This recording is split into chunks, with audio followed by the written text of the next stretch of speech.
Alors bonsoir et bienvenue à ce café littéraire qui est consacré à un ouvrage qui n'est pas beaucoup dans les habitudes du café littéraire, il faut dire. C'est un ouvrage qui est entre l'essai et le témoignage, on peut dire, puisque il y a beaucoup de la personne de l'auteur qu'on retrouve dans le texte.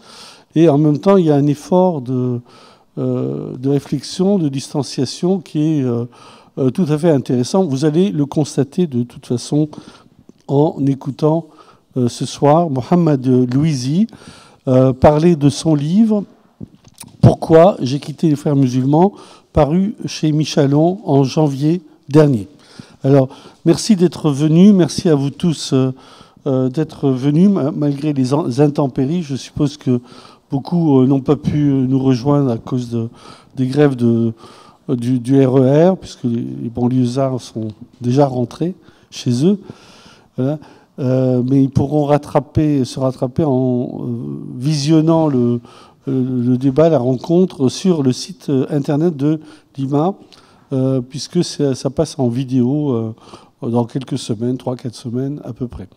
Alors, je ne sais pas par quel bout on va prendre parce que la biographie de Mohamed Louisi est un petit peu au cœur de l'ouvrage. Donc je ne vais pas présenter les états. On va le suivre pas à pas. Hein. Peut-être pas à partir de la naissance comme il le fait dans son bouquin, en campant un peu la famille, le milieu familial, etc. Mais on va au début le suivre pas à pas, et puis à chaque fois peut-être prendre un des thèmes principaux qui ont marqué telle ou telle étape de son parcours. Évidemment, le livre est d'une immense, alors je le dis au début comme ça, d'une immense richesse, parce que il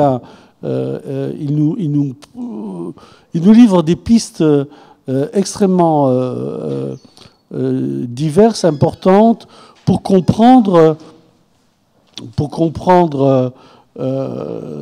un mouvement qui n'est pas très facile à saisir, sur lequel on a évidemment énormément d'ouvrages ou d'essais qui ont été écrits depuis des années, même depuis les années 40, si l'on peut dire, mais qui est un mouvement qui continue d'être très très présent et qui n'est pas facile à cerner.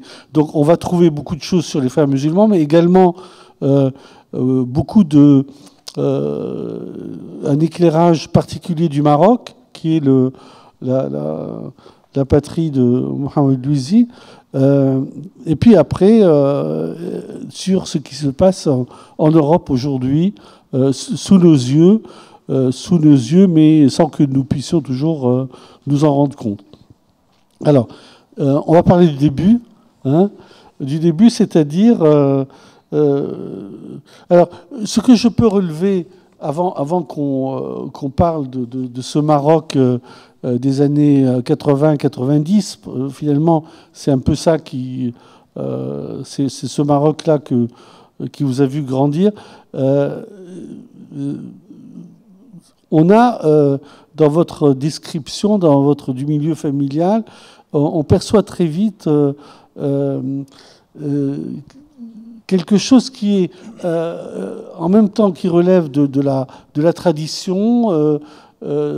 Alors, votre père est déjà, il est acquis aux Frères musulmans. C'est un homme pieux, c'est un homme qui est extrêmement, qui observe les règles, etc. Mais en même temps, on voit que vous avez des échappatoires, que déjà très vite, très tôt, ne serait-ce qu'en allant au cinéma à l'insu des parents, etc. Il y a alors ceci parce que premièrement vous grandissez dans cette ville qui est une ville formidable qui est Casablanca. Je ne sais pas si vous avez un attachement à cette ville, mais moi, le peu que je connaisse de Casablanca me séduit énormément. Il y a donc en même temps ce balancement-là entre les deux. Il y a donc, on apprend dans votre ces premières années, on apprend dans votre récit que une présence très forte des frères musulmans par des biais différents. Vous allez nous le dire comment. Mais juste avant de vous passer la parole, il y a aussi la présence très forte aussi des écrits, des textes, bibliothèques. Alors, vous avez accès à des livres qui font partie de cette bibliothèque de l'islamiste de base, en quelque sorte. Mais également, vous allez avoir accès à d'autres livres, des romans. Vous lisez les auteurs arabes contemporains, non seulement Naguib Mahfouz, mais bien d'autres auteurs. Voilà. Donc une éducation mixte, en quelque sorte, hein, sur fond d'une famille qui est dans cette mouvance plutôt islamiste. Alors, juste un mot sur cette présence très tôt très forte des frères musulmans au Maroc. Vous mentionnez le fait que l'un d'entre eux, éminent frère musulman, qui est le père de Tariq Ramadan, donc Saïd Ramadan, a fait escale au Maroc, a formé des gens là-bas, etc., etc. À vous la parole. D'abord, un grand merci à vous de m'avoir permis cette parole à Paris, l'Institut du monde arabe. Pour moi, c'est quelque chose. On est à peu près au fond quasiment du livre où il y a cette jonction entre deux mondes, peut-être deux conceptions, deux manières de voir, deux projets aussi. Commencer, on va dire, une prise de parole publique devant des personnes sympathiques qui ont fait le déplacement, que je remercie ailleurs. Quoi dire ? Je raconte dans mon livre tout un parcours personnel, familial, pas pour dévoiler, déshabiller ma famille, parce que parler quand même de ses parents, de ses sœurs, c'est pas évident. Parler de son quartier d'une manière un peu distancée, d'une manière un peu critique, c'est pas évident non plus. Il fallait que je fasse un arbitrage pour que l'ouvrage qui n'est pas, on l'essai autobiographique, qui n'est pas un livre académique, aura on va dire cet esprit, en prenant de ma propre vie ce ligne rouge, ce fil rouge en fait qui va me guider pour parler de ma personne, pas pour attirer les lumières vers moi, non, juste pour dire que mon histoire personnelle avec l'islamisme, avec les frères musulmans, avec ce projet que je vais décrire par la suite, ma connaissance de ce sujet ne vient pas d'un parcours de chercheur dans des laboratoires de sociologie, dans des UFR, de philosophie, de Sciences Po, de sciences humaines, etc. Non, c'est quelque chose que j'ai vécu, c'est une expérience dont je suis fier, c'est mon passé, je l'assume complètement. Mais aujourd'hui, il y a quelque chose qui se passe, ici et maintenant. Ce quelque chose qui se passe ici et maintenant m'interpelle. Que faire quand je lis ce qui se produit autour de la question islamiste, autour des frères musulmans, autour du fait musulman en général, il y a des choses très intéressantes. Mais on n'a pas ce regard. Il y a Farid Abdelkrim l'année dernière qui a fait un travail pourquoi j'ai cessé d'être islamiste. En langue arabe, il y a pas mal d'ouvrages dans ce sens. Mais en français, pour ce qui se passe en France, on n'a pas cette information. Voilà. Donc mon objet, c'était ça d'abord.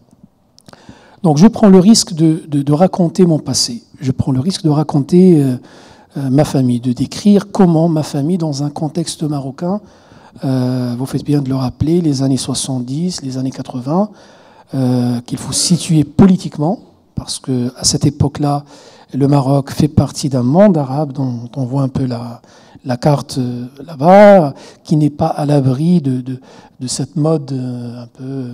On a après l'indépendance 1956, le mouvement de libération qui a un peu combattu, résisté contre la colonisation française, on appelle la protection française là-bas, l'Himaya al-Faransiya, rêvait de construire un État où l'islam est respecté, où l'islam est appliqué, où les règles islamiques sont observées, que ce soit dans le cadre de la culture générale, de la société, etc., et que ce soit dans le cadre étatique, c'est-à-dire l'application des lois issues de cet islam qui rassemble les Marocains dans leur... Donc le point de départ, c'est ça. Le point de départ, c'est qu'il y avait ce mouvement. Sauf qu'il y avait à cette époque-là on va dire le communisme, le socialisme, les forces progressistes un peu dans le monde arabe. On avait le nasserisme en Égypte, on avait le parti Baas en Syrie, et le Maroc n'était pas à l'abri de ces... Mais le Maroc n'était pas aussi à l'abri des idéologies, on va dire des mouvances islamistes qui sont nées en parallèle, oui, notamment les frères musulmans. Non, je viendrai à ce point-là. Donc moi, là, je suis les années 50. Ah oui, d'accord. Voilà. D'accord. Ensuite, le Maroc est une monarchie, et ce n'est pas une monarchie nouvelle, c'est une monarchie qui date de 1632. Donc les Alaouites, c'est très ancien. Cette monarchie était tout le temps indépendante de l'Orient, c'est-à-dire l'État marocain était toujours un État à des frontières qui varient selon les régimes, mais c'était toujours un État qui est indépendant de l'Est. Après l'indépendance, donc il y a les vents du communisme, du socialisme, etc., mais il y avait aussi les vents du wahhabisme, les vents des frères musulmans.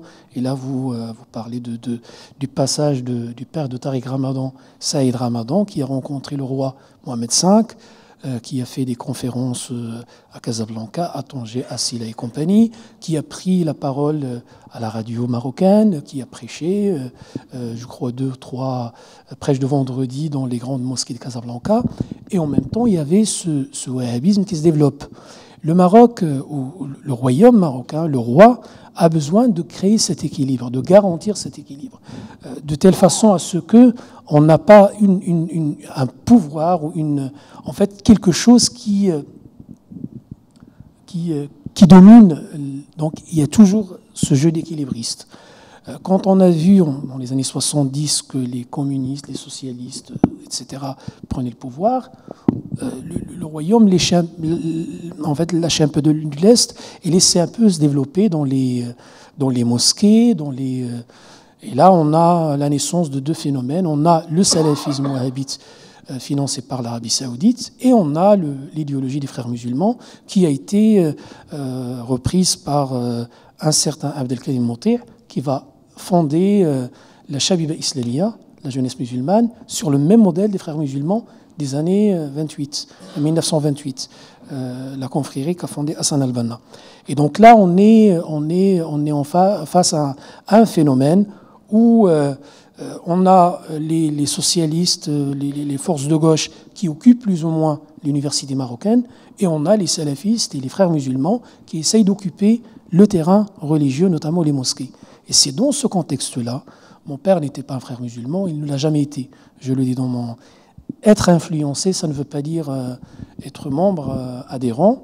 Mon père est le produit justement de cette période-là. L'année de ma naissance, 1978, mon père fumait. Il a pris, je raconte, 2 décisions dans sa vie, c'est d'arrêter de fumer et puis d'essayer de donner l'exemple. Et l'exemple, on va le trouver où? L'exemple, c'est dans les mosquées. Sauf que dans les mosquées, le régime marocain a laissé faire. On a, je cite les 3 exemples clés de cette salafisation de Casablanca, qui ressemblent à ce qui se passe aujourd'hui même dans une France, dans un certain nombre de quartiers français. Moi, je vois à peu près le même phénomène, mais avec un décalage peut-être de 20, de 30 ans. Dans ces mosquées-là, le salafisme le plus standard, le plus classique est diffusé de manière hebdomadaire. On a le prêche de vendredi où on rappelle des préceptes un peu classiques, mais avec une intonation politique derrière. Donc il y a la contestation politique, il y a la contestation du régime. On crée cette rupture entre le citoyen et le régime qu'on essaye de montrer comme un régime corrompu, etc. Et notamment mon père est influencé on va dire, par cette ambiance générale dans les mosquées. Tous les soirs, je raconte, tous les soirs, il y a des cercles de formation religieuse. Rien de méchant, rien de mauvais. On apprend le Coran, on apprend les hadiths du prophète, on apprend la jurisprudence. Mais ça, plus une littérature qui nous venait de l'Est, notamment, je cite le Qatar comme un exemple, cette littérature à bas prix, 1 dirham, 2 dirhams, on a un livre de 250 pages, qui banalise un peu la pensée islamiste globalement, et la pensée des frères musulmans en particulier. Alors vous engagez à partir d'un moment assez jeune, mais un peu comme vous l'auriez fait dans un parti de gauche 20 ans plus tôt. C'est un peu à l'adolescence, on commence à s'intéresser à la politique, etc. Et vous vous retrouvez happé dans ce mouvement. Et là, vous faites connaissance avec l'organisation. Avec l'organisation. Alors, ce que vous décrivez est très intéressant parce que on a une organisation qui a plusieurs visages, en fait, plusieurs facettes, non ? C'est le propre, on va dire, de toutes les organisations qui visent un projet, mais ils ne veulent pas le nommer. Donc, on veut avancer sans être inquiété. Il ne faut pas oublier que l'histoire des frères musulmans, cette organisation créée par Hassan al-Banna en 1928, aujourd'hui, il a à peu près 88 ans, ce n'est pas une histoire tranquille. Non, il y a des moments très difficiles. Il y a des frères musulmans qui ont été exécutés. Il y a des frères musulmans emprisonnés. Le dernier président des frères musulmans, Mohamed Morsi, il est condamné à la peine de mort et il risque une deuxième condamnation. Donc, quand on regarde Sayyid Qutb, l'une des références des frères musulmans, a été exécuté en 1966. Donc, cette histoire-là, il a son poids, on va dire. Donc, revenons à ma petite personne. Mes deux parents, ma mère et mon père, dans un quartier qui s'appelle Hayy Mohammadi, pour ceux qui connaissent Casablanca. C'est un quartier un quartier très ancien, mais un quartier un peu populaire, un quartier un peu pauvre, où il n'y a rien qui se faisait pour la jeunesse. C'est-à-dire, on a le temps scolaire, il n'y a pas de sortie scolaire à cette époque, il n'y a pas de voyage. Le temps parascolaire, il n'y a presque pas grand-chose, pour ne pas dire rien. Donc on est un peu livré à la famille et puis livré à la rue. Face à ça, le risque du décrochage scolaire, ça rappelle aussi des choses qu'on en parle aujourd'hui. Donc le papa et la maman, face à eux, ils ont un garçon. Ce garçon doit quand même réussir sa vie. Le papa, il se lève tous les matins, 3h, 4h du matin, pour aller travailler, justement pour assurer cette réussite à sa famille. Il s'inquiète. Il n'y a rien qui se fait. L'État ne fait pas son devoir. En tout cas, dans nos quartiers pauvres, il n'y a pas grand-chose qui se fait. Mais, en contrepartie, on a les frères musulmans, différentes factions qui proposent des activités. Et donc, on a besoin d'éduquer son fils. Une éducation religieuse, pas une éducation islamiste, je précise, une éducation religieuse, le respect des valeurs, un bon comportement, une bonne scolarité. Les frères proposent ça. Il y a le soutien scolaire, il y a les sorties, il y a le sport. Donc moi, j'intègre, à ce moment-là, un cercle des frères musulmans. Et à cette époque, je ne connaissais pas, je ne savais pas que c'était des frères musulmans. Juste pour que les gens comprennent. À 13 ans, on est, à la limite, voilà, on est très jeune, on ne sait pas. C'est un monsieur qu'on rencontre à la mosquée, il nous invite le samedi chez lui pour qu'on apprenne quelques versets du Coran. Il nous explique quelques passages ou quelques hadiths du prophète. Il nous montre un peu la pratique cultuelle de base, les règles des ablutions, de la prière, les règles du bon comportement. On va dire que des belles choses. Jusque-là, il y a pas, on n'est pas dans l'endoctrinement politique. Là, on est vraiment dans le, on va dire dans le soubassement. On est en train de construire les bases. Évidemment, l'interprétation de la religion ou cette éducation religieuse se fait sous le prisme des frères musulmans. Ça, on va le comprendre par la suite. Donc j'intègre, je suis dans un cercle, on est quelques élèves à être assidus. Et puis voilà, et puis année après l'autre, on découvre que plutôt on n'est pas... Voilà, on n'est pas dans une association, on n'est pas dans le scoutisme, non, on est dans une structure qui propose des activités diverses et variées, et on commence à être responsabilisé petit à petit et orienté vers des lectures. Et c'est là où on va lire... C'est-à-dire, on vous repère, on vous élève à d'autres responsabilités, etc. Un peu comme faisaient les partis communistes avec leur cercle de sympathisants. C'est comme ça qu'ils allaient puiser là-dedans leurs futurs camarades. Ce terme d'ailleurs de sympathisant est très révélateur parce que dans les, comment on appelle ça, les stades d'adhésion à la confrérie, on commence d'abord en tant que sympathisant. Sauf en arabe, c'est comment sympathisant, comment on appelle. Il y a Odo, c'est membre. Odo Amil, c'est membre actif.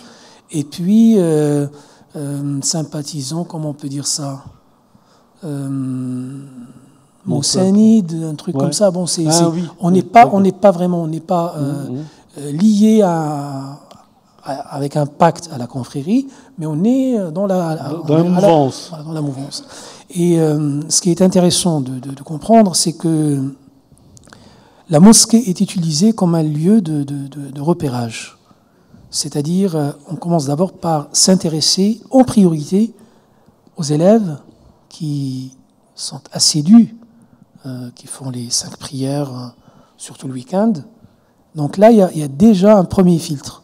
C'est-à-dire, on voit ceux qui ont un rapport un peu très particulier avec la pratique religieuse. Deuxième élément, c'est le niveau scolaire. On ne va pas ramener n'importe qui. Il y a une sélection qui se fait. Et cette sélection se fait aussi sur la base du potentiel scolaire. C'est pour ça, moi, j'avais écrit dernièrement un article où je parlais du couple prédateur-proie. Et là, on a le prédateur qui sait bien cibler, on va dire il y a un mouvement de masse. Mais lui, c'est pas tout le troupeau qui l'intéresse. Il choisit des éléments sur des critères bien précis. Et parmi ces critères, j'en ai cité 2. Potentiel scolaire, c'est-à-dire est-ce que cette personne est capable par la suite de devenir, et puis après, la distance que cette personne a avec la religion. Parce que tout va se construire sur ce sentiment innocent d'être là, de faire la prière. Et puis après, on est entraîné, on est de manière assez souvent conviviale. Il n'y a pas de, on va dire, il n'y a pas de méchanceté, il n'y a pas d'endoctrinement militaire. Il y a du sport qu'on fait, mais au-delà de ça, il n'y a pas de ce que l'on peut constater dans d'autres structures un peu plus... non, il n'y avait pas ça. À Casablanca, il n'y avait pas ça. Et petit à petit, on devient des petites responsabilités. On est responsable, on est plutôt le second de responsable du cercle éducatif. C'est-à-dire la personne qui va transmettre les messages. Et rien que le fait qu'on est choisi par le responsable, ça donne un peu, on va dire, une importance, un peu de l'estime de soi. Je deviens plus ou moins important. Et puis petit à petit, on demande à la personne de préparer un cours, de l'exposer devant les gens. On va le désigner comme responsable de la prédication au milieu scolaire dans son établissement scolaire. C'était mon cas, et ainsi de suite. Et puis après,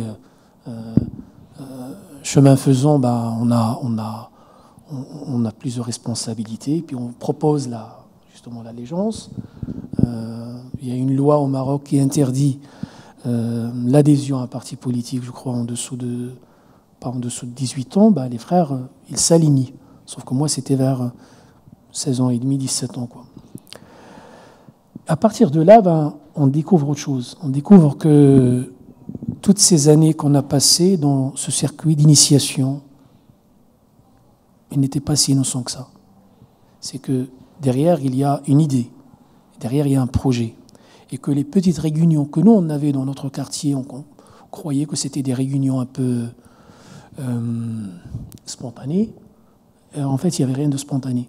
Il y a une organisation, il y a des gens qui sont responsables à l'échelle nationale, et puis à l'échelle régionale, et puis à l'échelle de la ville, à l'échelle du quartier. Et le chemin se fait aussi à l'inverse. C'est qu'à l'échelle nationale, on vise ce secteur des élèves, et je dirais même il pourrait y avoir des objectifs aux résultats. C'est-à-dire on a besoin de tant de personnes. Et puis il y a par la suite, vers les années 97-98, j'ai assisté moi-même à des réunions à Rabat, la capitale, avec la commission nationale de la prédication au milieu étudiant, au milieu scolaire, collège et lycée. Et là, face à moi, il y a des gens, il y a des professeurs, il y a des enseignants, il y a des proviseurs d'établissements scolaires qui parlent de cette prédication, des résultats, de qu'est-ce qu'on a fait, qu'est-ce qu'on compte faire, quelle est la nouveauté d'une ville comme Agadir, par exemple, qu'est-ce qu'elle a proposé de nouveau, et comment cette expérience d'Agadir peut être transposable sur la ville d'Oujda. Donc il y a toute une structure. Et là, on comprend que le fait qu'on était approché à 91, quand j'avais 13 ans, en fait, il n'y avait rien de, on va dire, de gratuit, il n'y avait rien de spontané. Non, ça s'inscrit dans un projet. Et plus tard, on parlera du projet. Oui. Alors, de toute façon, vous revenez dans l'annexe de votre livre sur la situation actuelle du Maroc. Vous en parlez de façon un peu alarmante, oui. Mais passons à vous, à votre. Alors, vous terminez vos années à Casablanca. Alors, c'est quand est-ce que vous partez pour 99. Vous êtes admis dans l'université française, et vous venez à Lille. Donc vous racontez, c'est assez touchant, toute la route sur le car. Vous prenez le car à Tanger, vous traversez à Tanger, etc. Et donc vous arrivez à Lille. Là, c'est tout à fait naturellement que vous allez intégrer, en poursuivant des études d'ingénieur, vous allez intégrer donc les groupes. Alors, est-ce que vous êtes déjà, alerté que vous avez, il y a les frères musulmans qui sont structurés, ou bien vous allez découvrir cela au fur et à mesure, parce que vous avez une action qui est totalement différente de celle de Casa en France, une action assez riche au niveau associatif, au niveau.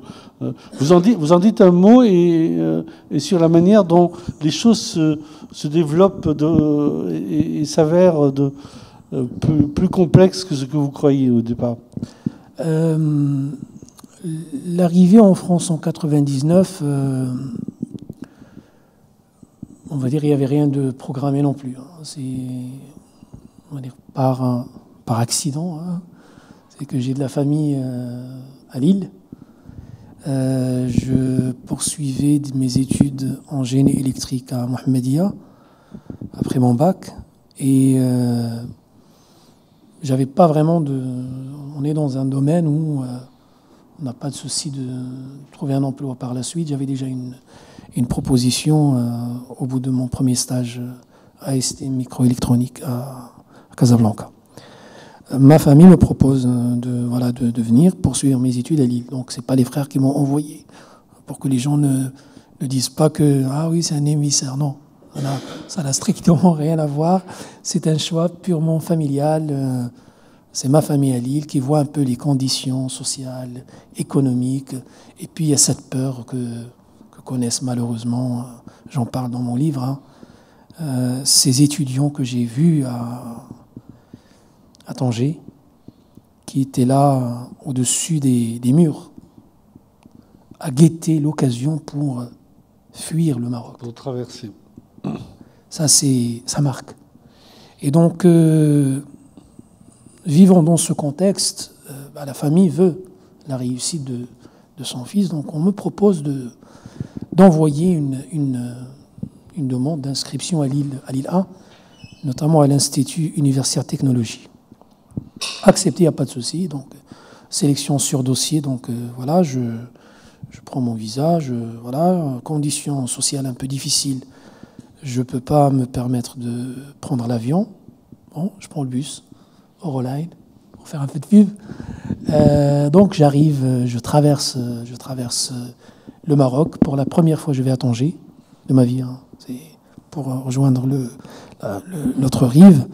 Je traverse l'Espagne. J'arrive à Lille un samedi soir, dans la nuit du samedi à dimanche. Je raconte que ma première activité, c'était une activité culturelle qui m'a un peu marqué aussi. Le premier jour en France, Donc vous avez un concert et du couscous aussi. Oui, il y a le couscous. Et puis il y a le concert de Sidi Ahmed Moussa dans le cadre du temps du Maroc en France. C'était en 99, toutes les activités culturelles pour un peu faire le lien entre le Maroc et la France. C'était très très bien. Et voilà. Donc mon premier lieu public, je le dis, c'est un lieu un peu de métissage, voilà, un trait d'union entre les deux rives, ça me plaisait. Ensuite, on rentre dans les choses sérieuses. Le lendemain, je vais à l'université, je m'inscris, j'ai ma chambre. Hasard ou pas, j'en n'en sais rien. Donc, on me donne une chambre à le bâtiment K, à la résidence Bachelard, chambre 407. Je pose ma valise, je descends, je regarde un peu dans le rez-de-chaussée, les parties communes, et j'ouvre l'espace télé, la salle d'études, et puis hop, j'ouvre, il y a un tapis, il y a une salle de prière. Là, c'était vraiment ma joie. Vous ne pouvez pas imaginer un monsieur qui vient avec toutes les idées que l'on a sur cette méchante Occident qui veut du mal. Et nous, on était persécutés, ça il faut le dire. Les années 96-97 au Maroc, dans la plupart des facultés marocaines, on n'avait pas le droit de faire la prière. Alors regardez, ceux qui connaissent un peu le Maroc, faites vos recherches, il y avait ce qu'on appelait, nous, les AWACS. C'est les agents de l'État que l'État a mis dans les universités pour surveiller le mouvement étudiants, etc. Et ces gens-là, quand on faisait, parce que nous, on faisait de la résistance, il fallait qu'on fasse notre prière. Point à la ligne. Et donc, dans certaines universités, pas la mienne, par exemple, si je prends l'exemple de l'université du droit et puis des sciences économiques de la route de Jedida à la sortie de Casablanca, il y a des étudiants qui ont été tabassés parce qu'ils faisaient la prière. Moi, j'arrive à Bachelard, la cité scientifique, j'ouvre une porte, il y a une salle de prière. Waouh! Alors là, bref, je me déchausse, donc je fais mes deux génuflations, mes deux rak'at, comme le veut la tradition, et il y a une bibliothèque. Deuxième belle surprise. Je commence à regarder, des choses très intéressantes, et une littérature que je connaissais une partie, mais pas tout, parce que là, on a un peu tout. Tous les étudiants qui viennent du monde entier, chacun ramène avec lui un livre, on a quand même une richesse incroyable. Et puis après, il y a le tableau d'affichage où il y a les horaires de prière. Et je vois que la prière du vendredi est à 13h. Y compris la prière du vendredi. Donc, je suis vraiment très, très joyeusement surpris, on va dire. J'arrive ce jour-là.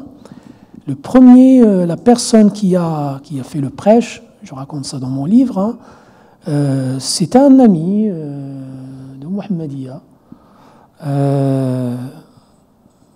Lui, il a rejoint la France 1 an avant moi. En fait, on s'est chevauchés. Ma première année de faculté au Maroc, c'était sa dernière année.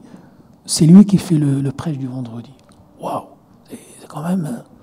Il y a pas mal de petits hasards comme ça, de petites coïncidences qui font qu'on fait la prière, Et là, il me présente un frère qui est aujourd'hui membre du directoire de l'Union des organisations islamiques de France, l'IOIF, un professeur de mathématiques.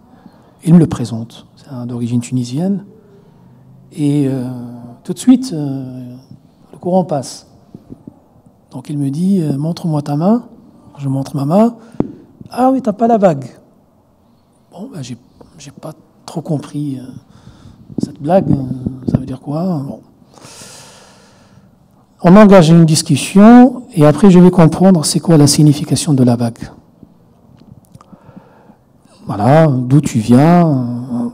Bon, il comprend que je suis déjà frère au Maroc, que j'ai déjà prêté allégeance là-bas, au mouvement Unicité et Réforme, le MUR, qui alimente le PJD par les cadres politiques. PJD, c'est Parti de Justice et Développement qui gouverne le Maroc actuellement. Ben Kiran, c'est le secrétaire général du PJD. Voilà. Donc, il comprend que j'ai déjà été approché, que je suis déjà membre, que j'ai déjà un actif derrière moi, que je suis dans les rouages des frères musulmans depuis 1991, et là on est en 1999. Allez, il y a quand même 8 ans d'activisme progressif. Et donc là, voilà, il m'invite à un cercle qui se passe à l'extérieur du campus universitaire le vendredi soir. Bon, il me dit normalement tu es prêt, mais il y a un parcours pour au moins comprendre comment les choses se passent. Donc je rejoins ce cercle-là, où il n'y a pas que des étudiants, on était je crois 2, 3 maximum, mais il y avait d'autres, des enseignants, et on va dire le thème principal de ce cercle-là, c'est les épîtres d'Hassan al-Banna. C'est-à-dire là, on est vraiment dans l'idéologie, on est en train d'expliquer ce livre-là, Majmou'at Rasail l'imam Shahid Hassan al-Banna, c'est le recueil des épîtres d'Hassan al-Banna, et notamment l'épître des enseignements, et notamment dans les épîtres des enseignements, le premier pilier de l'allégeance aux frères musulmans, c'est le fahm, c'est la compréhension. Et Hassan al-Banna a défini 20 principes qui expliquent qu'est-ce que être musulman pour les frères musulmans. C'est-à-dire la conception de l'islam pour les frères musulmans, c'est-à-dire voilà, par rapport au dogme, par rapport à la pratique, par rapport à la science, rapport à la science, par rapport à la laïcité, donc il y a 20 principes. Et aujourd'hui, l'Union des organisations islamiques de France produit ce livre-là, les 20 principes pour comprendre l'islam, écrit par l'imam Hassan al-Banna, développé par Youssef al-Qaradawi et traduit de l'arabe français par Monsef Zinati. Monsef Zinati, c'est un membre du directoire national de l'IOIF chargé justement de la présentation de l'islam. Juste pour dire que quand l'Union des organisations islamiques de France disent que nous n'avons rien à voir avec les frères musulmans, moi je souris, je rigole. Parce que, voilà. Et ce document-là est enseigné aujourd'hui à l'Institut Al-Quds, Jérusalem, à l'île Sud et à Villeneuve-d'Ascq. On enseigne ce livre-là aujourd'hui à la jeunesse. Je peux vous citer quelques passages. L'Institut Al-Quds, qui est une fondation privée. Ah oui, c'est une fondation créée par les frères dans les années 90. Au départ, c'était localisé à l'île Sud, Oui. à la mosquée de l'île Sud, là où il y a Amar Lasfar. Et maintenant, c'est développé entre la mosquée de l'île Sud et le centre islamique de Villeneuve-d'Ascq. Et là, on n'est pas dans quelque chose qui est caché. Là, c'est quand vous regardez le programme de l'Institut Al-Quds de l'année 2014, vous avez parmi les modules proposés les 20 principes d'Hassan al-Banna. Venir plus tard dire que nous n'avons rien à voir avec la pensée des frères musulmans, c'est plus que du déni. Hein. On est au-delà.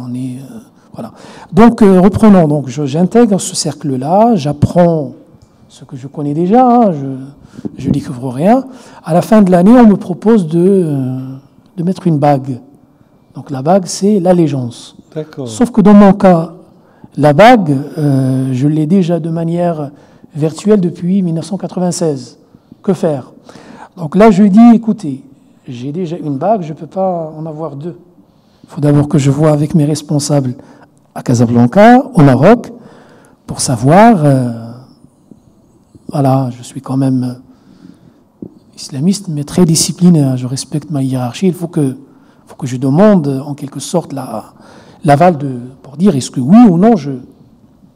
Mais ça veut dire que, vous le dites dans le livre, bien sûr, mais je le fais remarquer pour l'auditoire, ça veut dire que déjà, vous avez une certaine réticence, non à ce moment. Pas spécialement, non, pas spécialement. La réticence vient du fait que on est dans la même idéologie. On puise nos idées, nos projets, etc., de la même conception des frères musulmans.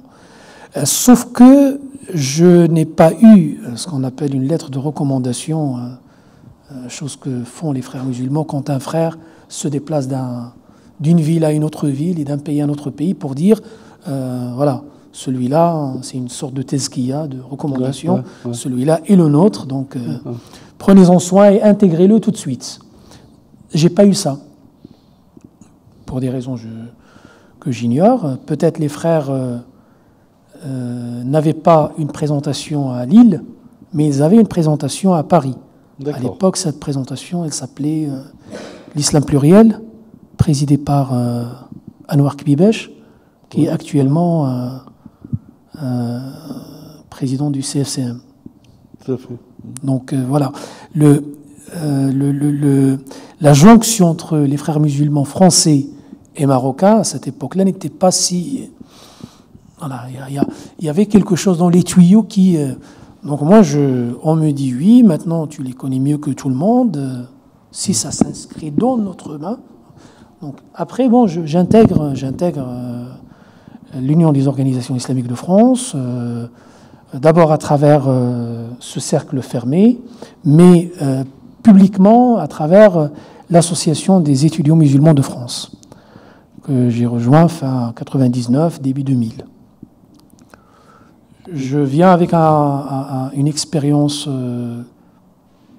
syndicale étudiante du Maroc, donc j'intègre l'EMF et je m'occupe, dès le début, j'ai une responsabilité du département syndical de l'EMF Lille. La mandature suivante, je deviens président de la section. Déclaré vis-à-vis de la préfecture comme président de l'association des étudiants musulmans de France de Lille. Naturellement, je suis membre des conseils national, bureau national, etc. Sauf que, en plus de cette fonction publique déclarée, ce que je raconte dans mon livre, il y a une autre fonction, c'est la prédication en milieu étudiant. Et donc là, on n'a pas... On va dire, on n'est pas déclaré en tant que... Non, là, on est en train d'utiliser en quelque sorte l'association des étudiants musulmans de France, comme on le faisait au Maroc d'ailleurs, hein, quand on s'adressait à la jeunesse. Là, on s'adresse à un public étudiant, une masse, et dans cette masse, il faut qu'on repère, nous aussi, les éléments qui peuvent apporter, qui ont un potentiel scientifique, littéraire, un potentiel de prédication aussi, pour nous aider à diffuser nos standards, osons le terme, idéologiques au sein de l'université. Et là aussi, on fait quand on appelle ça, on fait une activité bateau, hein, une conférence, et on tisse des liens. Et puis après, petit à petit, dans les salles de prière de l'université, on choisit, nous aussi, quelques étudiants qu'on va inviter dans des appartements, dans des maisons à l'extérieur du campus universitaire, pour des formations qui vont déboucher sur une présentation d'allégeance à la confrérie des frères musulmans et automatiquement deviennent membres de l'union des organisations. C'est un peu... Il faut parfois suivre le schéma parce qu'il y a quelque chose de façade, de déclaré, mais derrière, il y a toute une structure qui n'est pas déclarée, qui a sa finance à part, sa trésorerie à part. Dites-nous-en, c'est quoi cette structure? Elle est nationale, elle a des ramifications en Europe aussi, je crois, non? C'est plus que national, c'est plus qu'européen. On est dans une dimension et comment vous découvrez ça au fur et à mesure de votre travail avec au sein de... On ne découvre pas tout. Quand j'étais au sein de l'organisation de l'IOIF, on ne découvre pas tout. On découvre une partie des décors. On voit venir, par exemple, à Villeneuve-d'Ascq, le congrès du FEMISO. Et le FEMISO, c'est quoi? C'est l'organisation européenne des frères musulmans qui s'occupe des associations de jeunesse et des étudiants. On l'a reçu plusieurs fois à Lille pour le congrès européen. On voit un peu des ramifications européennes. D'accord. Mais on ne comprend pas tout. On sait que on s'inscrit dans une logique d'ensemble, un peu une logique mondiale, une idéologie qui trouve ses racines dans ce qu'on lisait, dans ce qu'on apprenait, que l'objectif de cette confrérie dépasse notre cadre purement universitaire. Nous ne sommes qu'une partie du puzzle, on va dire une pièce du puzzle, et puis il y a d'autres parties, il y a d'autres choses qui se font au niveau de la jeunesse, au niveau de la femme, etc. Et pour parler de cette dualité, donc il y a l'IOIF qui est déclaré, avec un certain nombre de structures associatives, autour de chaque mosquée gérée par l'IOIF aujourd'hui, il y a au moins 4-5 associations, loi 1901, qui sont déclarées, qui font des activités grand public. Mais réellement...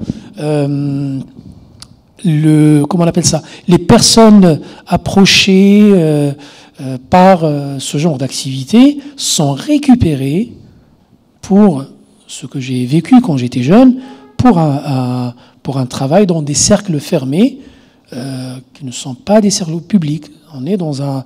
Et ces cercles fermés composent ce qu'on appelle Al-Jama'a. Et ça a été cité aussi par Farid Abdelkrim dans son livre. Al-Jama'a, ce n'est pas l'IOIF. L'IOIF, c'est une organisation reconnue par l'État, mais Al-Jama'a, c'est l'âme de l'IOIF. C'est quand on dit on a prêté allégeance, on n'a pas prêté allégeance à l'IOIF. On a prêté allégeance à Al-Jama'a, c'est-à-dire le groupe, c'est-à-dire la confrérie, c'est-à-dire la mouvance. Et cette mouvance, c'est les racines, c'est les frères musulmans. Ok, mais elle a pour tenir et pour fonctionner, elle a un programme, elle a des objectifs. C'est quoi? Quand je dis l'âme de la confrérie, là on est vraiment dans l'idéologique. Maintenant, dans l'idéologique, il y a quoi? Au-delà de la compréhension, au-delà des 20 principes, il y a le projet. Oui, c'est quoi le projet? Et ce projet, il a un nom. Ouais. Moi, j'ai pas voulu le traduire. J'ai voulu garder le nom tel qu'il apparaît dans la littérature. C'est le projet Temkin.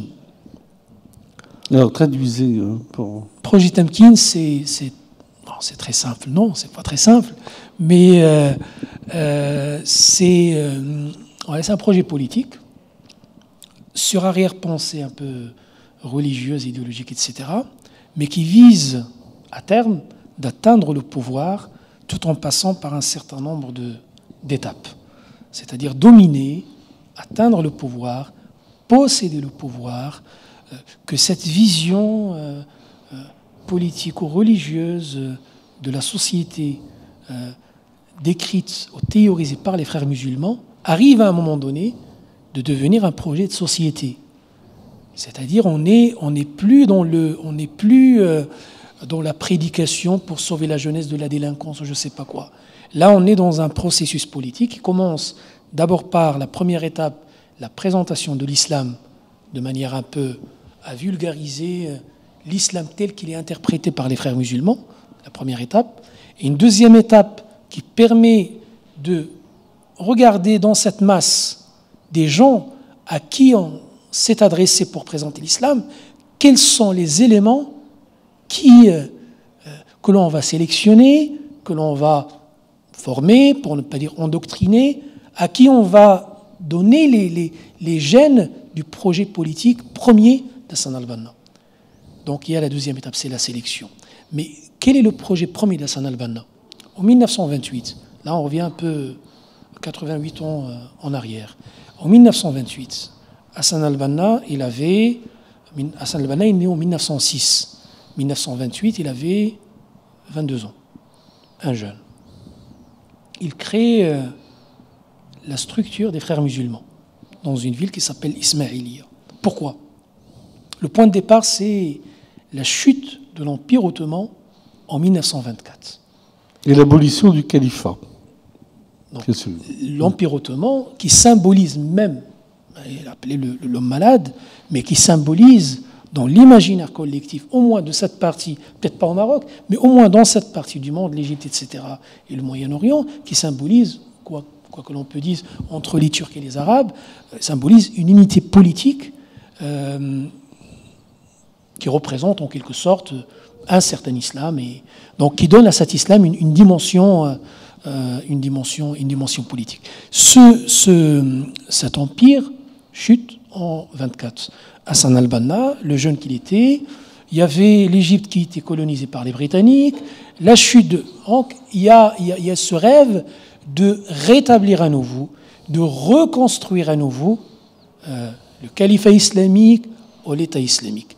Donc la première idée de la création des frères musulmans est une idée politique, c'est-à-dire redonner à cette religion une présence, voilà. Ça commence déjà depuis le début. Et depuis le début, ce projet s'appelle le Tamkin. Hassan al-Banna, il théorise dans ses épîtres le projet Tamkin en 3 étapes. La première étape, la présentation de l'islam.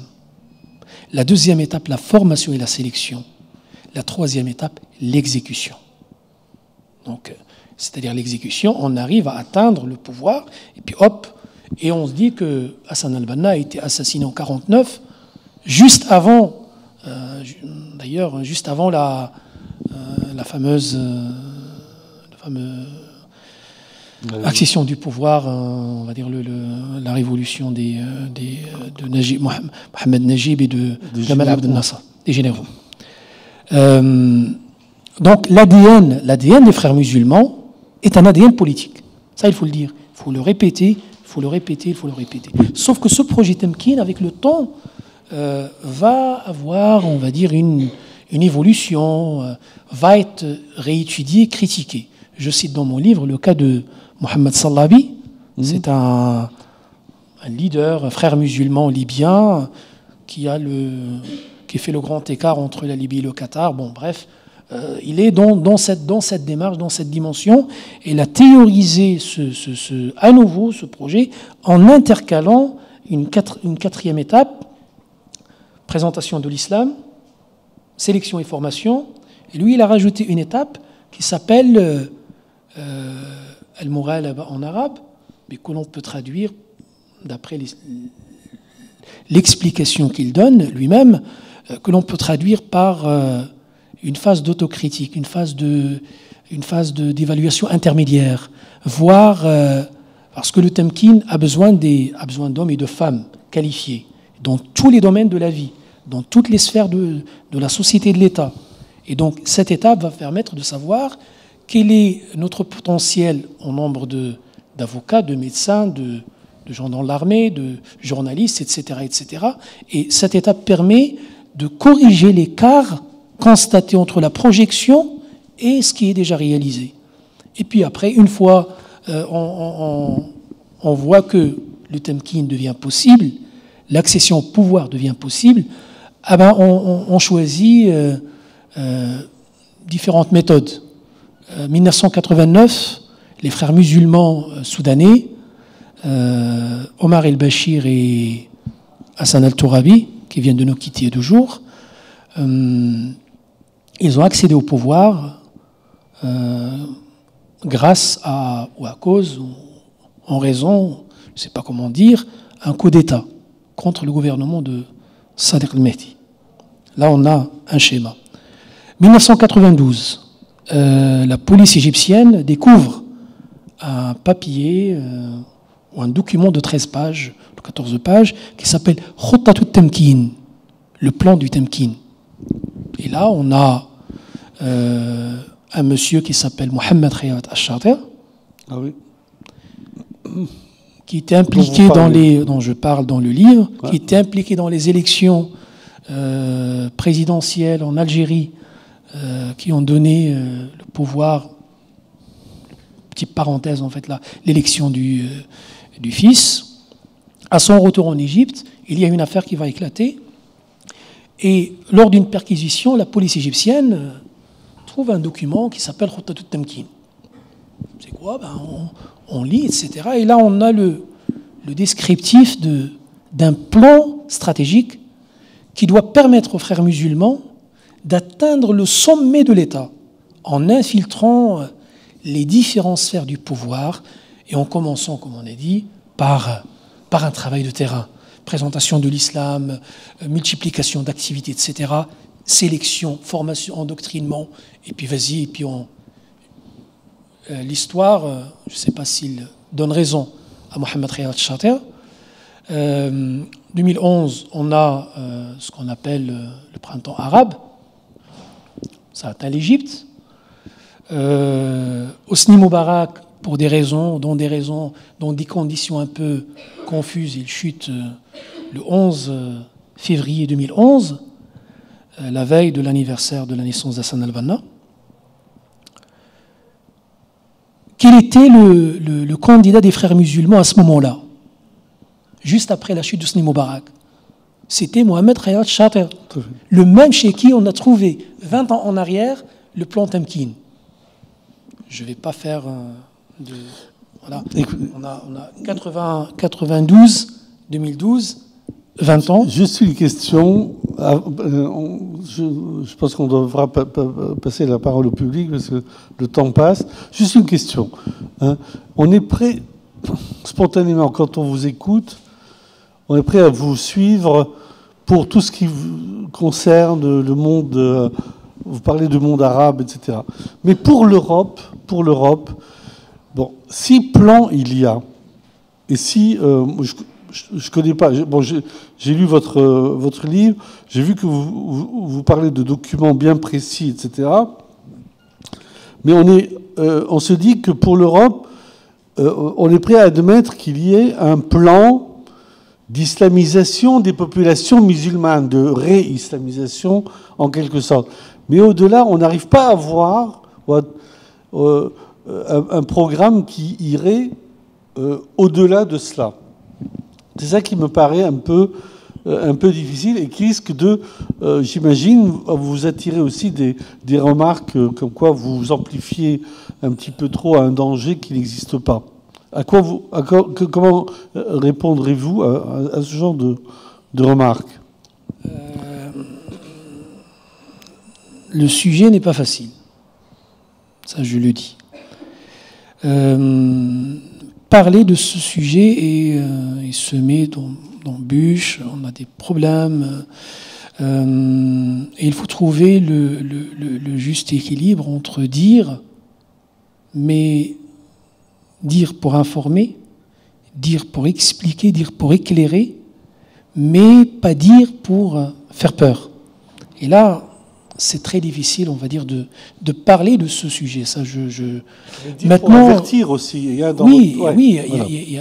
avertir, il y a danger. Il y a danger. Ouais. Moi, je le dis, je l'assume. Maintenant, je précise un point.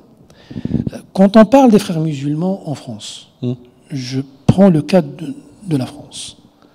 Les frères musulmans de la France, ceux qui ont prêté allégeance au jour d'aujourd'hui, leur nombre est de combien? Je vous assure. Attends pas 4 millions, pas 3 millions. Hein. Il y a pas plus de 1000 personnes.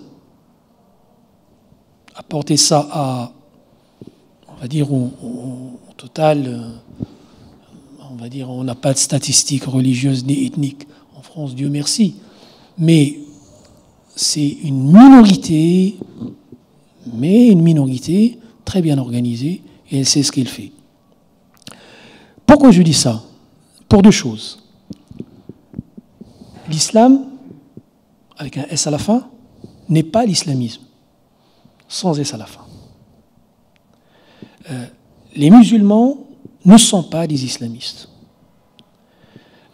Que les frères musulmans ont un projet politique, que je prouve dans mon livre, à partir des écrits, à partir de ce que j'ai pu moi-même voir, faire, dire, et ensuite, après mon départ, j'ai commencé en 2015.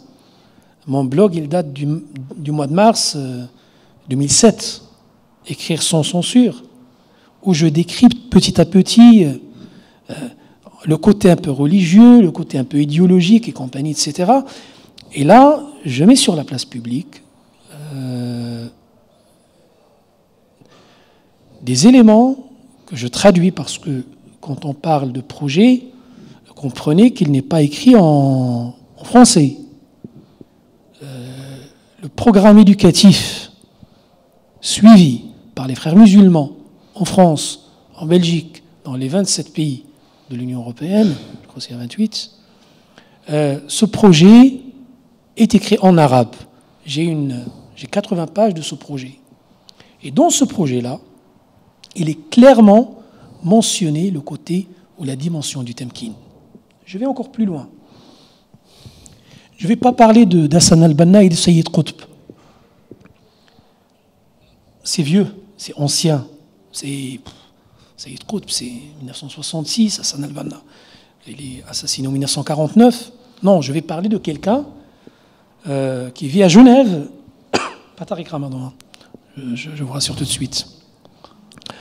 Qui vit à Genève et qui théorise aujourd'hui, à partir de Genève, et ça mérite une étude, la Suisse et l'impact de la Suisse sur la diffusion de l'islamisme en Europe et en Occident en général. Il y a un monsieur qui s'appelle Mohamed Ahmed al-Rashid. C'est un monsieur qui, frère musulman d'origine irakienne, doit avoir 70-75 ans aujourd'hui, et il est en train de moderniser la logique du temkin, les concepts du temkin, pour les adapter à l'Europe. Le projet temkin pour l'adapter à l'Europe. Je vais vous montrer et vous aurez peut-être l'occasion de lire mon article très très bientôt au sujet de... Je ne vais pas pouvoir vous traduire tout ça. Je vous demande juste de regarder un peu. Là, on a un schéma. Si je commence par le bas, c'est-à-dire l'aboutissement, tafawwur islami wa tamkin bi'idnillah wa wiratha imaniya. L'objectif de ce parcours, de ce schéma, c'est d'atteindre le tamkin. Le point de départ pour ce frère qui habite encore à Genève, de ce projet qui date, lui, il le positionne 1492, la chute de Grenade, et il dit que, en gros, ce parcours commence à ce moment-là, où l'Occident a hérité du savoir musulman, l'a traduit, et l'Occident est devenu ce qu'il est aujourd'hui grâce à l'islam. C'est une vision un peu qui n'est pas totalement faux, qui n'est pas totalement vrai non plus. Donc c'est comme si le début de l'histoire, c'était les musulmans en Andalousie. Bref, là on est dans l'idéologique. Mais ce qui est intéressant, c'est de voir comment les choses avancent et quelles sont les étapes que décrivent ce schéma, ce que je disais tout à l'heure, présentation, sélection, on a besoin d'ingénieurs, on a besoin d'avocats, on a besoin de financiers, on a besoin de journalistes, on a besoin de, si je prends on a besoin d'une couverture médiatique, d'une couverture politique, marketing réussi, éducation djihadiste, ça on en parlera tout à l'heure peut-être, etc. Tout ce parcours-là doit s'imbriquer pour permettre aux frères musulmans, que ce soit en Europe, et là on parle de l'Andalousie, et à ma connaissance, il n'y a pas d'Andalousie de l'autre côté de la... Là, on parle vraiment d'un contexte européen. Et quand j'entends dire, par exemple, Amar Lasfar, le président de l'IOIF, qui explique que le tamkin veut dire simplement l'intégration, j'ai du mal à... C'est pas j'ai du mal à le croire. Non, je ne le crois pas. Parce que le tamkin, c'est une réalité. Je cite dans mon livre, et je m'arrête là, je cite dans mon livre une interview donnée par Shakib Ben Makhlouf. Shakib Ben Makhlouf était le président de la Fédération des organisations islamiques en Europe. Son siège social est à Bruxelles, à quelques mètres de la Commission européenne. Ces gens-là, ils ont carte blanche, ils rencontrent les députés, ils sont reçus, il n'y a pas de... Bon, voilà. Et Shakib Ben Makhlouf, en 2008, lors d'une interview avec le journal Al-Sharq Al-Awsat, le journaliste lui pose la question. C'est quoi le projet? Et lui, il lui dit clairement, nous avons un plan pour 20 ans. Il regrette, il dit, malheureusement, il y a des événements qui se passent, qui retardent un peu notre projet. Et il cite l'exemple d'un imam homophobe qui, par des déclarations homophobes, attire l'attention de la population qui n'est pas musulmane contre l'islam dans sa version frère musulman. Il dit des choses comme ça. C'est peut-être pas maintenant. Il faut pas montrer qu'on est homophobe maintenant. C'est pas le temps. Et ces gens-là, c'est des déclarations comme ça, ne nous permettent pas d'avancer, ne freinent. Donc le projet existe bel et bien. Et moi, je dévoile des documents, j'en parle de ce monsieur Shakib Ben Makhlouf, et puis voilà, et puis je parle aussi de l'enseignement privé qui s'inscrit dans cette privé musulman sous la houlette de l'IOIF. Je précise, hein, c'est pas tout le privé musulman, mais en tout cas celui qui est créé par les frères musulmans, qui est fédéré au sein de la Fédération nationale de l'enseignement privé musulman, la FNEM, présidée par Makhlouf Mamesh, s'inscrit dans cette logique de tamkin. Merci beaucoup. Alors, nous allons passer à l'échange avec la salle. Si vous souhaitez intervenir, alors j'ai un micro. Voilà, un micro qui va vous... Un instant, il y a le micro qui passe à monsieur. Bonsoir. On vous écoute. Alors, je suis étudiant à Panthéon-Assas, donc je vois bien le genre d'organisation dont vous parlez, notamment l'EMF, où il y a une influence des frères musulmans.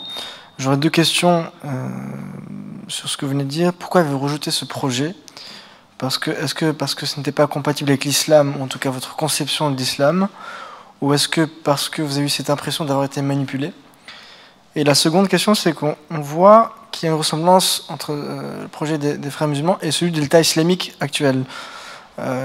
Instaurer le califat, recruter les meilleures personnes, des djihadistes, mais aussi des ingénieurs, des médecins pour construire ce califat. Et n'avez pas l'impression que cet État islamique actuel est l'héritier, en quelque sorte, du projet Tamkin imaginé par Hassan el-Banna et là où a échoué finalement Morsi. Merci beaucoup. Je commence par la première question dans l'ordre. J'ai quitté les Frères musulmans pas uniquement par le sentiment que je suis manipulé. Il y a peut-être un peu de ça, mais le point de rupture, il remonte à 1996. Vous allez me dire, mais comment ? 1996. J'étais au Maroc, encore jeune élève, et dans une colonie de vacances, je tombe sur ce livre-là. En arabe, Madhab ibn Adam al-Awwal, Mushkilat al-Unf fi al-amal islami. La doctrine du premier fils d'Adam, le problème de la violence dans l'action musulmane, ou dans l'action islamique. Là, il parle plutôt des organisations telles que les Frères musulmans et leur rapport à la violence. Quand on regarde un peu la date de parution de ce livre, 1966. 1966, la question de la violence a été posée par un intellectuel syrien et ce monsieur-là a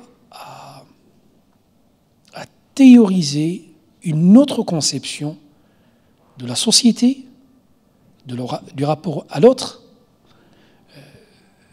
de la manière comment il faut régler les conflits, que ce soit à l'intérieur d'une famille, à l'intérieur d'une société et à l'intérieur de la planète tout entière. Il part d'un principe très simple. Et ce principe, pour ceux qui ont déjà lu le Coran ne serait-ce qu'une fois, il est cité dans la sourate Al-Maïda, la table servie, et ça raconte un peu l'histoire qu'on connaît aussi dans la Bible, l'histoire des deux fils d'Adam, Caïn et Abel, l'un qui va tuer l'autre, etc. Dans la version coranique de cette histoire, il y a deux méthodes, il y a deux choix. Le choix, on va dire, de la violence pour régler le problème, c'est-à-dire le premier fils d'Adam qui dit à son frère « Je vais te tuer ». C'est une voie. C'est la voie qui a un peu encadré le sens de l'humanité jusqu'à ce qu'un historien, je crois que c'est Arnold Toynbee, qui disait que l'histoire de l'humanité est rythmée par 13 ans de guerre et une année de trêve. Pas l'histoire des musulmans, hein. Non, l'histoire de l'humanité. C'est 13 ans de guerre pour une année de trêve. Donc on va dire qu'il y a une voie de violence qui a rythmé le sens de l'histoire. Dans cette histoire racontée dans les Écritures, la Bible et le Coran, il y a la deuxième option.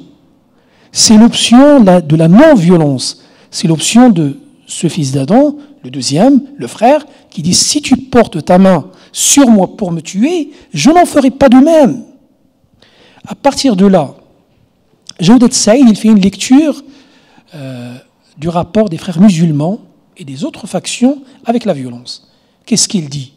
Il dit qu'aujourd'hui, la pensée, l'action, la stratégie des frères musulmans et des autres factions est marquée par le génome, par l'ADN violent du premier fils d'Adam. Ça nous ramène à la ruine. Qu'est-ce qu'il a proposé en 1966 ? Il a dit « Basta, arrêtez ». La voie de l'islam, en tout cas, telle que lui l'interprète, c'est la voie de la non-violence.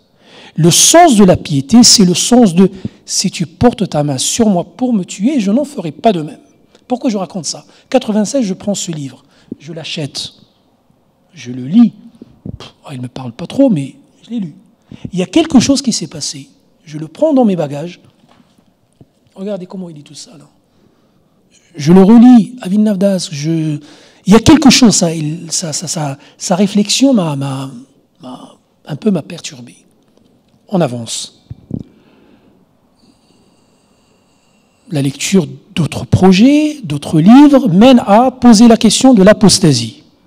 On va voir des débats à l'intérieur de l'IOIF, à l'intérieur de l'Union des organisations islamiques de France, et je pose un jour une question, je crois que c'était en 2003 ou 2004, et je fais du plagiat.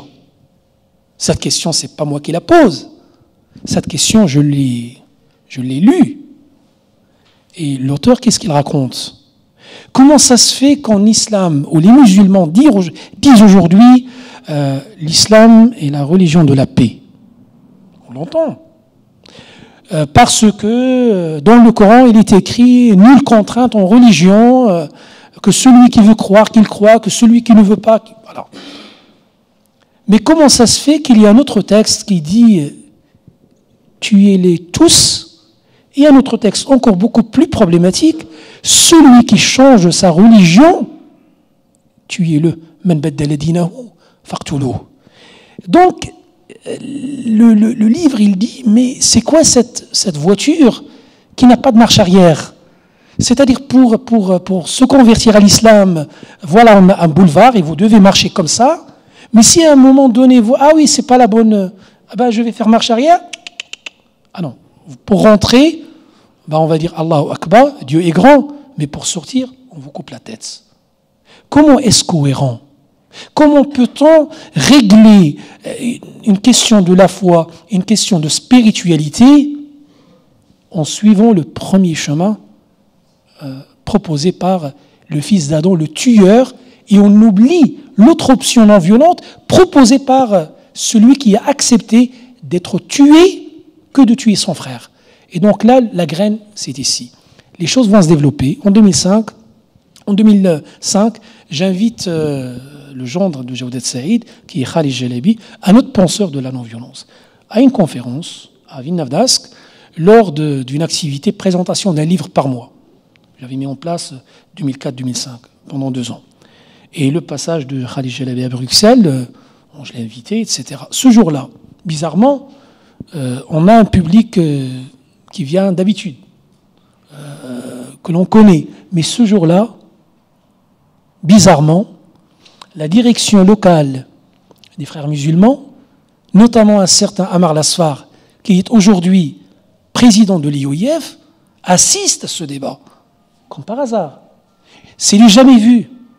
Mais ce jour-là, on va parler d'un sujet quand même qui n'est pas rien. Il est là. Très bien. Il y a un débat qui va s'engager. On est en 2005. Il y a un débat qui va s'engager entre la pensée des frères musulmans par rapport au rapport à la violence. Dans mon livre, il y a la traduction de l'épître du djihad d'Hassan al-Banna, qui fait dans ce livre-là 13 pages, et qui raconte, qui théorise un peu ce que vous dites tout à l'heure, la différence entre les frères musulmans et l'État islamique. Quand vous lisez l'épître du djihad, il n'y a strictement, sur le concept du djihad armé, il n'y a strictement aucune différence. C'est pour ça que j'ai répété, que la différence entre les frères musulmans et l'État islamique, ce n'est pas une différence de nature, c'est une différence de degré. Il y a celui qui fait la violence ici, maintenant, pour atteindre le pouvoir. Il y a celui qui garde l'option d'utiliser les armes à une étape prochaine qui pourrait débloquer une situation. On a tout fait. Si on doit passer par les armes, on passera par les armes. Donc, moi, je jette cette traduction de cet épître dans le débat public français. Et je demande justement à l'IOIF, qu'est-ce que vous en pensez? Pourquoi ce texte-là est étudié dans les cercles fermés de l'IOIF? À partir de là, j'ai compris, en 2005, que cette voie de la non-violence n'est pas la voie des frères musulmans. On peut multiplier les communiqués. Quand il y avait les attentats, les douloureux attentats, que ce soit du 7 janvier, que ce soit du 13 novembre, comptez le nombre de communiqués publiés par l'IOIF. Le 13 novembre, 48 heures plus tard, l'IOIF a publié au moins 5 ou 6 communiqués. Pour dire quoi? Pour dire l'islam est la religion de la paix. Pour dire not at my name. Pour dire plein de choses. Mais réellement, quel est votre rapport à la violence? Parce que la radicalisation, ce n'est pas les textes. Non, non. La radicalisation a un déterminant, un seul déterminant, un unique déterminant. Ce déterminant, c'est quoi? Est-ce que vous pensez que la violence pourrait être, à un moment donné, maintenant comme l'État islamique, ou dans 20 ans, comme les frères musulmans et d'autres, est-ce qu'il pourrait être ou pas une solution pour débloquer une situation politique? Si oui, vous êtes des radicaux. Il n'y a pas de radicalisation par sursis, il y a radicalisation au pas. Rapport au djihad armé, il n'y a pas, oui je suis pour, mais pas maintenant, mais peut-être, non. Il faut être clair, on est dans une démocratie. Les rapports dans une démocratie sont résolus par les institutions. Il n'y a que l'État qui peut faire violence. Et j'irai encore plus loin. La question que l'on doit se poser aujourd'hui, au niveau même des États, comment faire que notre État ne fasse ou ne fait plus violence, que ce soit vis-à-vis des citoyens, que ce soit vis-à-vis de la politique étrangère. C'est quand même incroyable que la France vende des Rafales à des Saoudiens, à des Qataris, etc., etc. Pourquoi faire? Et on sait très très bien, qu'est-ce qu'on va faire avec un avion de chasse? On ne va pas chasser des lapins. Et quand même, chasser des lapins, c'est quand même incroyable. Mais on va tuer des humains, on va tuer des gens. Et donc le point de rupture avec l'IOIF, c'est un point de rupture, c'est ça qui m'a sauvé. Alors, je crois qu'il y avait une autre question.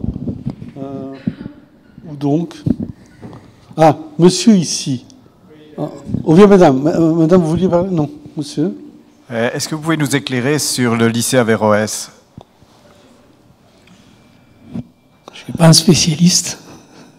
Mais bon, lycée Averroès, je le connais depuis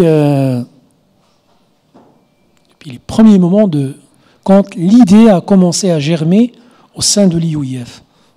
2001, on a créé l'association Averroès. L'association Averroès qui gère le lycée, l'établissement scolaire. 2003, c'est la première rentrée scolaire du lycée Averroès. C'était au 2e étage de la mosquée de l'île Sud, dont le recteur à cette époque était Amar Lasfar. Il ne l'est plus aujourd'hui.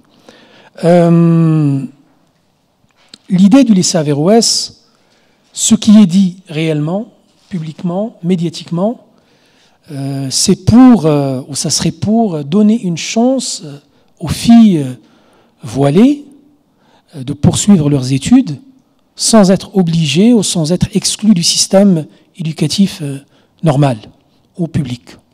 Donc, ce qu'on vend médiatiquement, c'est ça. Mais réellement, on est au foyer même du plan ou de la stratégie du Temkin. Pourquoi je dis ça? Non, j'aurais peut-être besoin d'un petit document qu'on va exploiter ensemble. Hein. Il y a un document, là vous verrez, là vous voyez le logo du lycée Averroès. Là vous avez le minaret de la mosquée de l'île Sud, et là vous avez un certain nombre d'éléments, de données, on va dire, bancaires pour faire des virements et compagnie. Ce document, c'est une revue en arabe qui explique un peu la genèse du projet, ses objectifs, la planification des matières, le volume horaire de chaque matière, le coût des 3 premières années. Et ce document a été destiné à des richissimes pétrodollars au Koweït, aux Émirats arabes unis, en Arabie saoudite, au Qatar, pour financer la création de ce projet. Et là, on parle en arabe, donc on ne prend pas le risque. Les Français, ils ne vont pas lire l'arabe, ils ne vont pas découvrir pourquoi. Et donc là, on dit clairement dans ce document, dont je traduis quelques passages dans le livre, hein, on dit clairement que au-delà de permettre aux filles voilées d'avoir une deuxième chance et de poursuivre leurs études, le lycée Averroès s'inscrit dans une stratégie de formation d'une élite musulmane qui participera à occuper, le moment venu, des postes clés dans les sphères de l'État. Et on cite le cadre médical, judiciaire, les avocats, médiatiques, les journalistes, etc., etc., etc. Pour que ces gens-là, l'expression exacte dans ce document, يمكنون لهذا الدين العظيم. Donc là, on trouve, c'est ce que je vais faire là tout de suite, يمكنون لهذا الدين العظيم يمكنوا. Donc déjà, on a phonétiquement quelque chose qui ressemble à tamkin. Tamkin, en fait, c'est le nom. يمكنوا, c'est le verbe. لهذا الدين العظيم, c'est-à-dire donner du pouvoir à cette religion majestueuse في هذه الأرض وفي هذه البقاع, dans ces contrées. Donc, on est dans une logique d'utiliser l'enseignement privé musulman pour former une élite musulmane qui va, comme on l'a dit tout à l'heure, les étapes du temkin, présentation de l'islam, sélection et formation, et puis après la phase intermédiaire comment on appelle ça, d'auto-évaluation, et puis après la quatrième étape, ou l'ultime étape, c'est l'étape du temkin global. 1983, l'IOIF a été créé. On a commencé, comme disait Amar Lasfar, par la première étape, c'est la présentation de l'islam. L'année dernière, il a été interviewé par l'Express, me semble-t-il, si ma mémoire est bonne.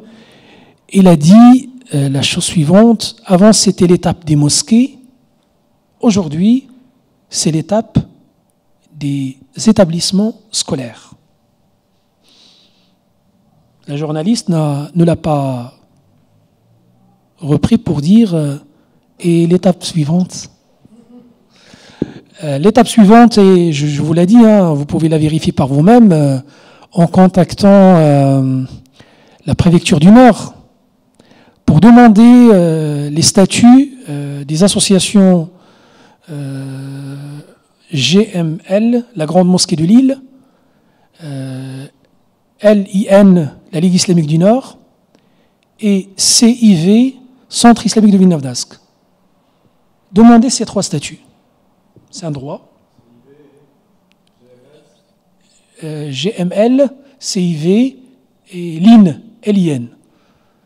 Vous allez regarder, vous allez voir dans la partie objet quels sont que veut faire l'IOIF, c'est-à-dire les frères musulmans français. Création, gestion, création des mosquées, etc. Gestion, création des établissements scolaires. Et, troisième, création et gestion des hôpitaux musulmans. Ça, c'est écrit. Ça, c'est officiel. Ce n'est pas un monsieur qui vient de l'extrême droite, qui a lu Houellebecq, Zemmour ou je ne sais pas quoi d'autre, toute cette manière de discréditer l'autre quand il parle des choses réelles qui... Non, ça c'est un vécu et ce sont des documents que vous pouvez consulter vous-même. Moi, quand je voulais écrire un article, j'ai appelé la préfecture du Nord. Bonjour madame, service des associations. Écoutez, est-ce que vous pouvez m'envoyer la liste des responsables de telle association, parce que je suis en train de travailler sur le concept du temkin local qui explique comment les frères musulmans font leur temkin local pour le temkin global. Et donc j'avais besoin de tous ces documents.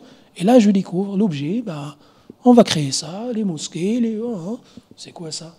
Là on est en pleine communautarisation, en pleine territorialisation. On utilise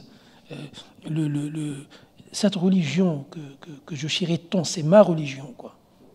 Ce récit de foi, on n'est pas d'accord sur pas mal de choses, mais je suis musulman, je le dis, je n'ai pas honte de le dire, mais ce n'est pas un islam politique, ce n'est plus un islam politique. ce n'est plus un islam djihadiste. Je le dis, ces gens-là, cette minorité de moins de 1000 personnes, elle est en train de prendre en otage tout le monde. Pas que les musulmans, qu'ils soient de foi ou de culture. Non, tout le monde. Et on a un chantage aujourd'hui qui est fait à partir du moment où on critique, on est taxé d'islamophobe. Comment un musulman et pratiquant peut être l'ennemi de sa propre foi et de son... C'est ridicule, mais ça, c'est un peu le chantage. On le voit aussi quand un certain communautarisme juif simplement interdit de critiquer certaines positions du gouvernement israélien quand il y a des choses abominables qu'on ne peut pas cautionner humainement parlant. Et ils nous disent, si vous critiquez Israël, c'est que vous êtes antisémite. C'est la même logique aujourd'hui qu'on est en train de vivre, mais si vous critiquez l'islamisme, vous êtes contre l'islam. Aujourd'hui, il faut arrêter cet islamalgame. L'islam est une chose, l'islamisme en est une autre. La foi est une chose, les récits de la foi musulmane, comme de la foi chrétienne, comme de la foi juive, bouddhiste, comme de la foi sans Dieu, en est une autre. Merci beaucoup. Nous allons devoir lever la séance.